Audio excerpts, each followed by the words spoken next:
Xo'p, bizda keyingi savolimiz tanqidiy fikrlash bo'yicha yana.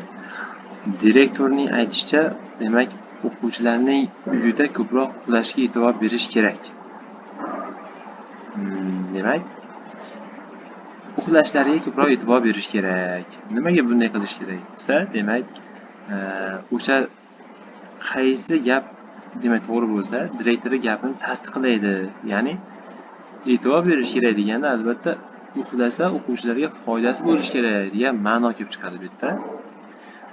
Qaysi javobda uyquni foydasi berilyapti. O'quvchilar uyda o'zini yaxshi his qiladi. Endi uylarda o'zini yaxshi his qilishini maktab direktori demak unchalik bu narsaga e'tibor bermaydi direktor. Shuning uchun javobni biz noto'g'riga olamiz. Uyda yaxshi his qilishi emas, buni direktor maktabda yaxshiroq his qilishi haqida aytganda to'g'ri bo'lishi mumkin edi.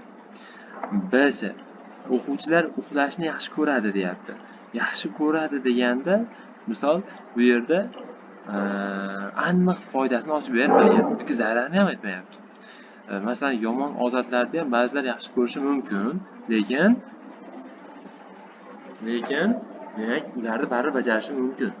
Bu yerda aynan foydasi yoki zarari aytilmagan. Shuning uchun bu ham xato bo'ladi.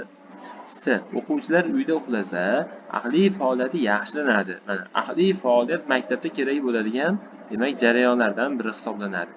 Va shuning uchun maktab direktori yaxshi uxlagan o'quvchilarning aqliy faoliyati yaxshi bo'lganligi uchun, demak, uylarda uxlashlarini e'tiborga olish kerak, uxlashlariga e'tibor berish kerak degan gapni demak aytyapti. To'g'ri javob C bo'ladi.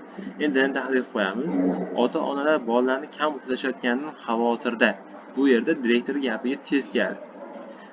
Ya'ni ota-onalar demak xavotirlanyapti. Nima uchun desa, bolalar kam uxlayapti. Direktor aytgani qilib ko'p uxlashgani yo'q.